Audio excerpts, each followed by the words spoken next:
Ama, ng Anak ng Espiritu Santo. Amen. Dakilang mapagpalang Diyos, mamagin at maibigin Ama, Yahweh El Shaddai.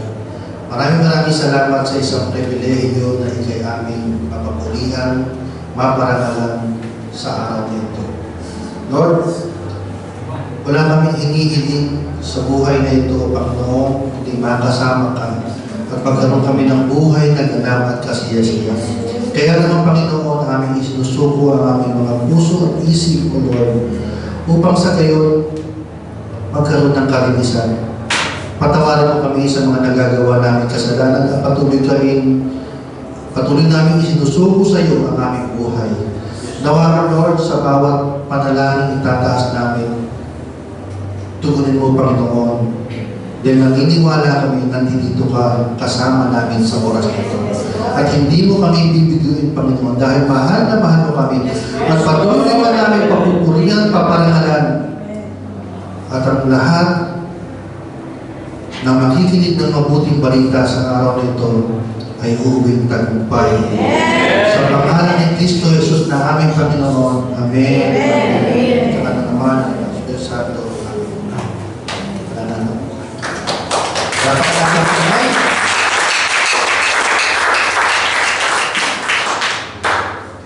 Ang ating pong pagsasaluhan ay aanuhin natin sa aklat ni Mateo, Matthew 5:13-16. Pakilagay po ang ating mga kamay sa ating dibdib. Katamin natin ang presensya ng ating Panginoon. Matthew 5:13-16.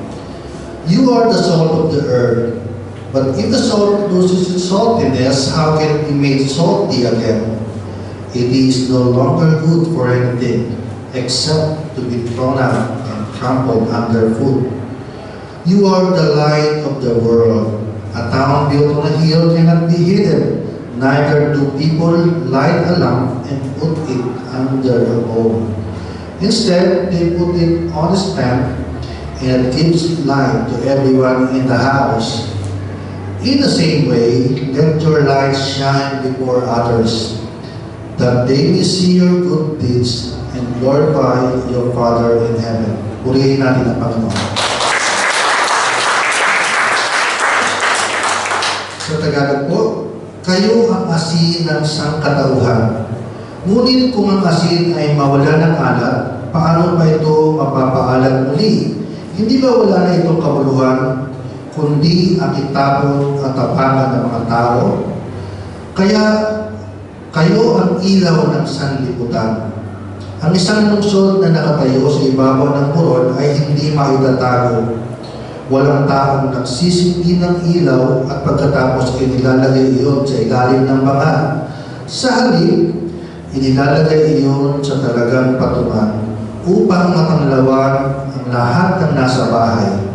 Gayon din naman, dapat ninyong paliwanagin ang inyong ilaw sa harap ng mga tao upang makita nila ang inyong mabubuting gawa at papurihan ang inyong Ama nasa langit. My dear brothers and sisters, sa mabuting balita ng kaligtasan, palapakan natin.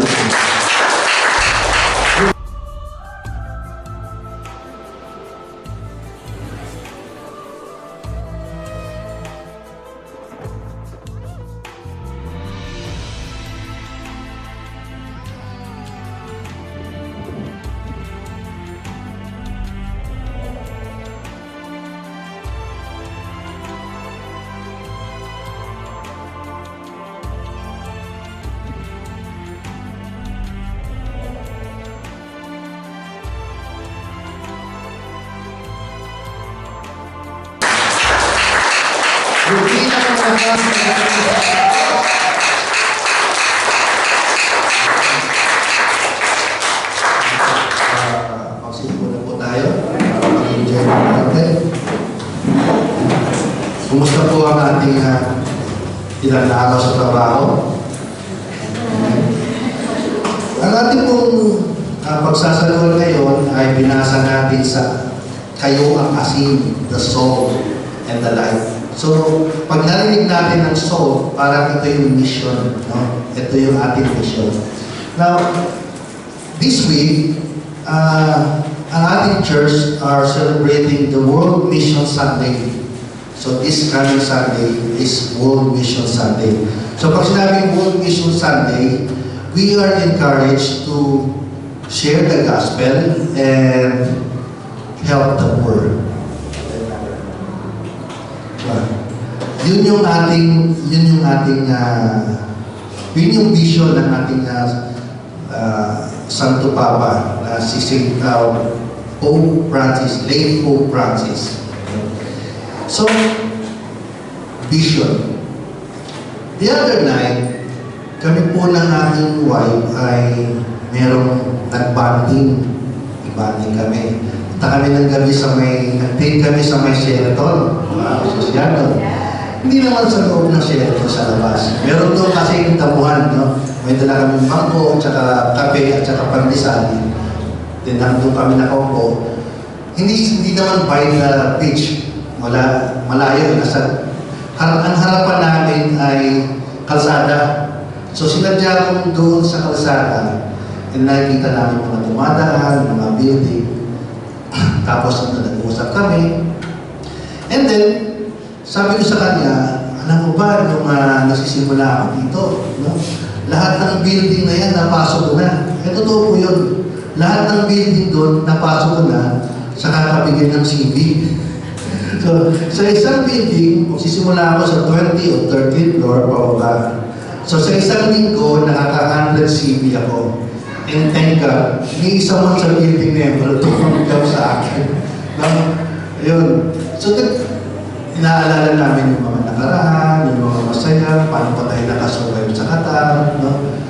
Tapos, mamaya konti, tatawa na kami. Tapos, pag-uusapan namin ng problema, may nakikita ko na habang nagkikwento ng problema, umiiyak ang aking asawa, naluluwa. Di pinababayaan ko lang. Tapos umiiyak, mamaya konti, tatawa na naman. Tawa naman, dami naman pinagkikwentuhan, halos ano. And then, pagtawa niya, mamaya konti, nag-aaway na kami. Dahil yung mataas na ang boses namin, and thank God, walang mga tao ito kasi madilim na, alas 11 na eh. Kasagilid kami ng kalsada, wala naman dumadaan, tahimik na rin. Nagano kami, mataas na yung tono namin. Tapos, kwento-kwento. Mas sweet na naman kami. Kasawa naman kami. So lahat ng emosyon siguro na-express na namin sa pag-uusap na ito. Dami namin na pagkwentuhan. Pati yung mga plano. Tapos, kung namatay ka, magkasawa ka na, gusto na akong mamatay. Mga kwento, pati yung mga plano. 3 years na lang tayo dito, 3 to 5, kung niloobin ko. Tapos sabi ko sa kanya, gusto ko, pag magtuturo na lang ako, kaya uwi tayo sa Cebu. Bakit sa Cebu? Paano pag namatay ka, i-aeroplano pa kita? Sabi niya, mahal yun. Di kung ayaw mo, di itapon mo ako sa dagat. Sabi ko kanya. So, ang ganda ng usapan, until ako midnight na pala. So, sa haba ng usapan namin, mula pangarap hanggang kamatayan, napansin ko doon, hindi man lang namin natanong na, pag namatay kaya tayo, mapupunta ba tayo sa langit? O sa impyerno? Kayo ba, napag-uusapan niyo ba yun? Pag nag-uusap kayo ng mag-asawa o mga kaibigan, napag-uusapan niyo pa, sa langit ba talaga mapupunta? Kasi, naglilingkod tayo lahat dito, di ba? Yung hirap natin, yung pagod natin sa pagpunta dito, hirap ng pag-practice ng choir, hirap ng mga paggawa ng karosa, hirap ng pagbubuhat ng ganyan. Saan natin ba tayo mapupunta? Natanong nila ba yun? Pag sinabi, dapat meron tayong vision. Sa mga santo, may mga santo na nagkaroon ng vision bago mamatay. Isa dyan si Sister Faustina. Na si Sister Faustina, nagkaroon siya ng vision ng langit, ng purgatorio, at saka ng impyerno, hell. So, pinakita niya doon, kung sinabi niya sa kanyang libro na ito yung mararanasan niyo pag impyerno. At meron pa iba, si Thomas of Aquinas, si Saint John Chrysostom. Ang sabi niya sa kanyang si Saint John, ang sabi niya, meron daw siyang vision na merong pari sa impyerno. Merong pari, di meron din bishop, no? Gano'n.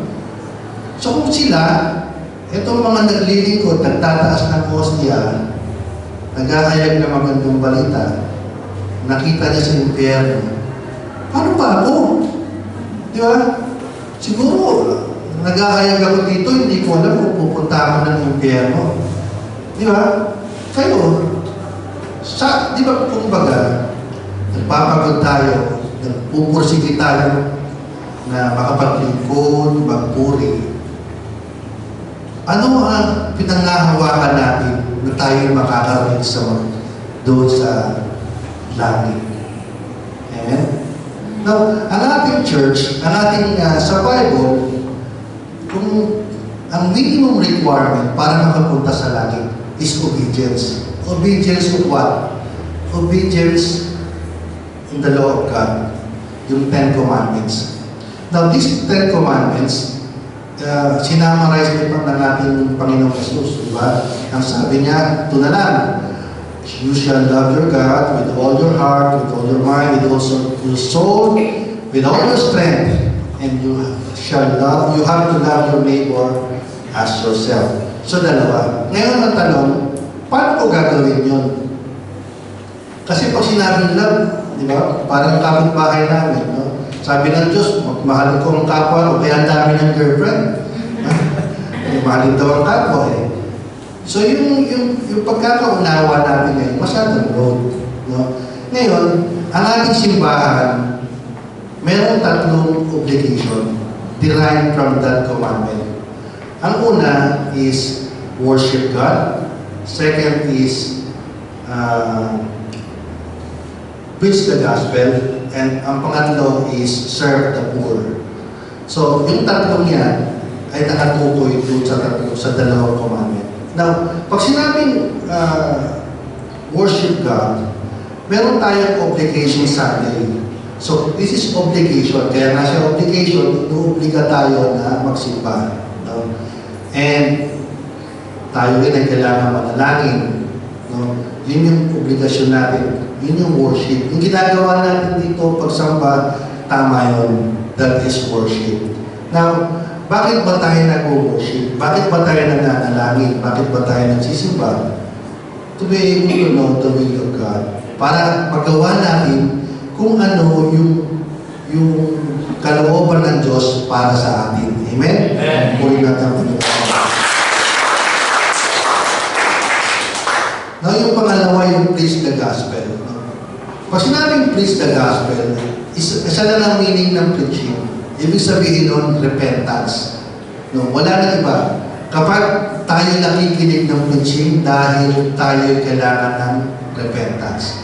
No, kung titignan natin sa Bible, no, si Jonah, nung siya ay nag-preach for the repentance ng taga-Ninive. Di ba? Para magbago ang mga taga-Ninive. Si Saint John the Baptist, no? Nung siya nangaral para sa repentance. So, ibig sabihin, ang preaching is for repentance. Now, pag sinabing repentance, hindi lang ito basta pagsisisi. It is the change of heart. Kaya natawag dyan, metanoia. Ibig sabihin, sa pakikinig natin, binabago ang ating puso. Dapat may nagbabago sa atin. Diba? Sa pagpunta natin dito, araw-araw, almost weekly, dapat may nagbabago sa atin. Hindi lang basta tayo naglilingkod na parang common na lang ng paglilingkod, pagbubuhat ng silya. Dapat nagiging mas mabait tayo, mas giver tayo. Diba? Yun ang ibig sabihin ng repentance. Mas madali tayo magpatawad, mas madali tayo magpasensya. Repentance yun. Now, the last one is serve the poor. Ang serve the poor naman, simple lang, no? Charity. Hindi lang ibig sabihin yung mga mahihirap. Ibig sabihin din, kung sinabing serve the poor, yung mga nangangailangan. May mga nangangailangan sa atin mismo, di ba? Yung iba dyan, kailangan lang na may makinig. Di ba? Kung gusto mo nang makikinig sa'yo, di ba? Dapat open tayo na makikinig sa mga problema ng iba. Or meron naman dyan, gusto lang may makausap. O gusto naman ng iba dyan, meron gusto lang ipag-pray mo siya, pagdasal mo yung kanyang mga pinagdadaanan. So, yun yung pag-serve natin sa poor. Not necessarily na pera. No? Yung minsan, meron din, di ba? Kung makakapagbigay ka ng pera, much better. Now, yun po yung kabuuan ng misyon. Tatlo yan, di ba? Worship God, preach the gospel, and serve the poor. Yun ang kabuuan ng misyon. Ibig sabihin, kung susumahin natin, our life on earth is a mission. Kasi lahat ng pagbibigay ng sarili, di ba? Kapag nag-worship ka, binibigay mo ang iyong sarili sa Panginoon. Kapag ikaw ay nag-preach ng gospel, ganun din. Binibigay mo ang sarili mo upang maghayag ng magandang balita sa anak mo, sa kapitbahay mo. Ganun din sa pagtulong, di ba? Minsan, mas mahirap na tumulong eh. Kasi sarili mo yung binibigay mo, oras mo. So that is mission. Life is a mission. Now, ang title po ng aking pinangalanan kong talk na ito is I am a mission. Now, pag sinabing I am a mission, no, hindi lang umiikot ang ating buhay doon sa mission na meron tayo. Hindi lang umiikot doon sa pamilya, na pagiging nanay at tatay. Hindi lang umiikot doon sa trabaho mo, na paulit-ulit, parang routine. Hindi lang umiikot sa community. Kundi, God has a better plan for you, for the divine mission. Merong pinagagawa sa atin ng Panginoon. Meron siyang pinagagawa na dapat natin gawin. Ngayon, hindi natin malalaman kung yung relasyon natin ay medyo malayo. So, kaya naman mahalaga yung relasyon natin sa Panginoon. Now, para malaman natin, tandaan natin na merong mahalagang bagay na dapat tayong tandaan sa pagbibisyon. No? Tatlo lang itong pinipet ko. Number one, meron tatlong katotohanan na dapat tandaan sa mga misyon. No? Number one, we are unique. You are uniquely called for a specific mission. Ibig sabihin, ang bawat isa ay unique. No? Pansinin nyo, sa mga kumakanta, di ba? May kanya-kanyang style. Sa pagkahayag, may kanya-kanyang style. Sa pari, may kanya-kanyang style. May kanya-kanya din tayong paraan para paano alagaan ang ating pamilya, ang ating anak. Unique tayo eh. Sabi nga, we are fearfully and wonderfully made. Diba? Sabi ng Panginoon. Kaya na, so, mahalaga yun. At alam natin na hindi tayo pwede mag-compare sa ating kapwa. Meron isang babae, no? Isang babae from Taguig. Taguig na nakatira yun. Now, itong babae na to, siya yung isa sa kauna-unahang nagbibigay ng osya or lay minister sa Pilipinas. Now, ang una niyang trabaho, ang una niyang ginawa na pag-serve is catechism. Nagkakatechize siya doon sa parokya nila. And then, nakita niya yung pangangailangan sa community. Nakita niya na dahil mahirap yung lugar, maraming naglulog sa bisyo, sa pagsusugal, sa krimen ng mga kabataan. So, she decided na mag-resign sa kanyang trabaho. At nag-full time siya sa catechism, at tapos tumutulong siya sa mga mahihirap, yung mga bata, tinutulungan niya. Tapos mga may pangangailangan, pinangihingi niya ng donasyon. So, in her little way, dahil sa kanyang simple, sa kanyang pagiging unique, no? Yung kanyang hirap araw-araw. Nung namatay siya, she is now candidate for beatification. Siya si Calvary. No? Simple, common ang trabaho. Pero dahil sa kanyang uniqueness, ngayon ay pwede na candidate na siya para maging santo. No? Napakaganda pakinggan na tayo, pag nawala tayo sa mundo, pwede sabihin na, Saint Olivia. Di ba? Ganung bagay na yung pinagpapaguran natin, yung pursigihin natin, may nangyayari. Amen. Pangalawa, God equipped us to perform our mission. Sa paggawa natin ng ating tungkulin, lagi natin tatandaan, hindi tayo pababayaan ng Diyos. Amen. Marami tayong pangangailangan sa bahay, dito, tulad ko, di ba? Sa paghahayag, kailangan namin ng konting talino, konting boses. Pero may pagkakataon na wala kaming boses. Pero hindi kami pinabayaan ng Diyos na manatili walang boses. Diba? Kasi, ang sabi niya, my grace is sufficient for you. Amen. So, ibig sabihin, kung sufficient siya, pwede mo sabihin na, I can do all things through Christ who strengthened me. Magagawa natin kung anong pinagagawa ng Diyos. Amen? Pag sinabing, naalala ko tuloy doon, kapag itong equip na to, sa tuwing naalala ko yung provision, kapag nararanasan ko yung pangihina sa gawain, kakulangan, or sometimes problema, lagi kong inaalala yung panahon na nagsisimula ako dito. Lagi ko inaalala yun na ano ba ako nung nagsimula sa gawain. Kasi from there, nakita ko na kung paano kumilos ang Diyos sa gawain ito. Amen. Nung nag-provide siya ng mga aparatos, ng mga instrument na yan, unimaginable. Hindi mo alam kung saan nagmula yung mga instrumento. Lagi kong pinagmamalaki yung choir. Kasi sabi ko nga, pagkausap ko yung ibang choir o pagiging sa barin, ang choir namin simple. Sabi ko, pag pinakanta mo isa-isa, hindi mo magugustuhan. Parang, basta, gano'n. Simple-simple. Pero pag pinakanta mo sa gawain, lalo tigil sa anniversary, mamamangha ka. Dahil alam mo na sinasamahan ng Diyos. Ibig sabihin mo, lahat tayo ay may kanya-kanyang ginagampanan. Lahat tayo ay minsan, nagdadaw tayo, ay, huwag na muna ako umaten. Pero, ang Diyos nagpo-provide. Amen. Nagpo-provide ng pamasahe, nagpo-provide ng lahat, nagpo-provide ng solusyon. Hindi na tayo pinababayaan. Amen. Number 3, Number 3. Sa pag-misyon, we experience spiritual fatigue and resistance in our mission.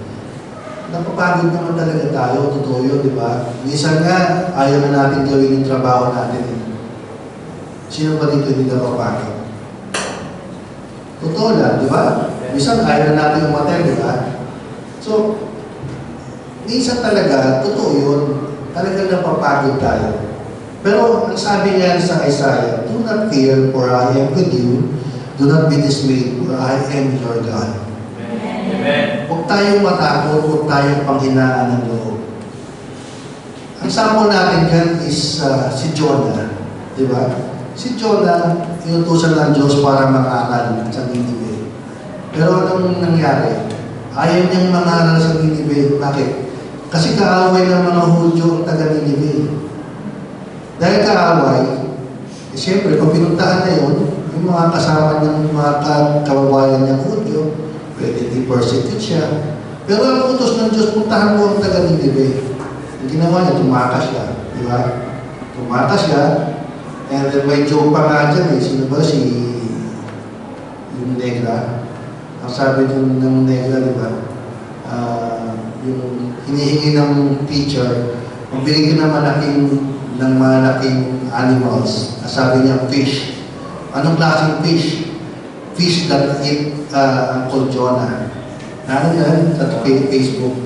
Fish that eat Uncle Jonah. Sabi ng teacher, no, wala namang fish na nakakakain ng tao dahil maliit ang throat. Sabi niya, then, pag namatay ako, tatanong kaya Jonah, pag nasa heaven na ako, Eh, ang sabi niya, what if wala si Jonah sa heaven? The teacher, itanong mo. Alam mo na kung nasaan si Jonah. Nasa heaven. Diba? So, ibig sabihin, minsan napapagod tayo. Pero ang Diyos, hindi napapagod na ibalik ka Amen. dito sa gawain. Bakit? Kasi tinawag tayo Amen. Tinawag tayo, pinili tayo ng Diyos upang hindi lang pagpalain. Kasi pinagpala na tayo Ang problema lang sa atin, minsan pinanghihinaan tayo, nawawalan tayo ng tiwala sa Panginoon.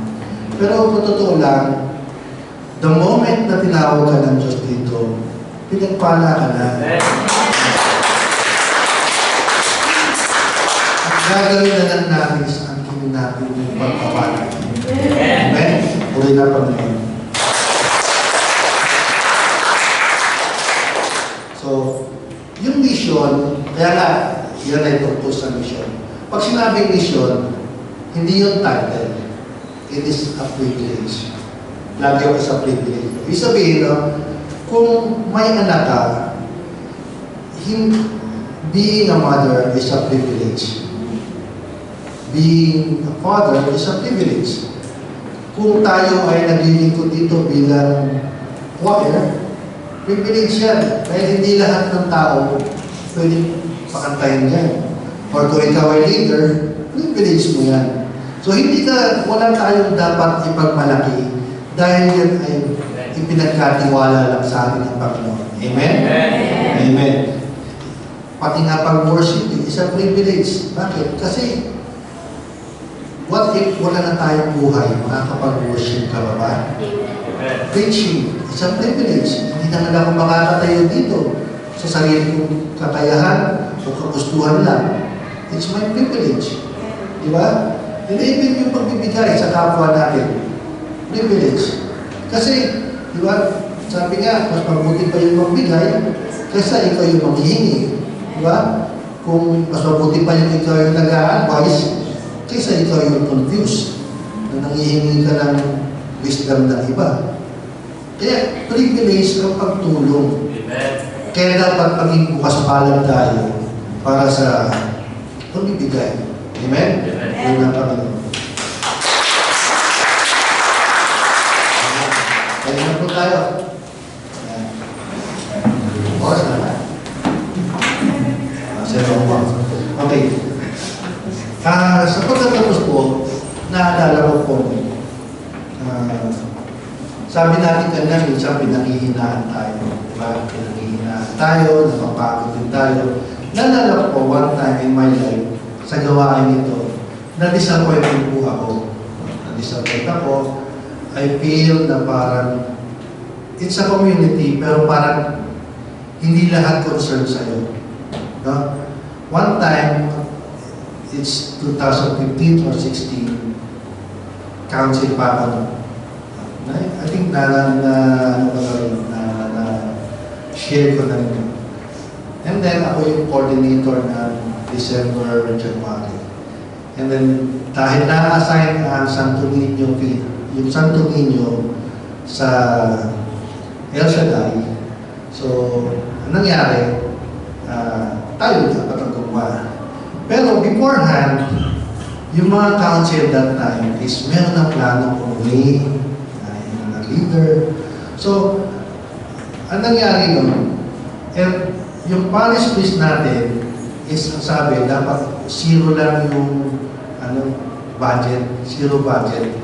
So, namumblema ako dahil ang feeling ko, parang walang gustong tumulong sa pag-aayos, sa pagpaplano, sa lahat. No? Tapos, ina-expect ko yung mga leaders, mga ganyan. And then, ang problema pa, hindi ka makapag-demand ng panggastos kasi zero budget. Zero nga daw. So, nag-isip ako ng and then, although tumulong sa akin talaga noon, ang pinakamalaking tulong sa akin is Brother Eric and Brother John. Sabi na, sila yung kasama ko ng plano, naggumawa ng ganyan, ng awards, mga ganyan. Tapos, and then yung mga liturgical, naggumawa ng ganyan. Pero, although may mga tumulong talaga.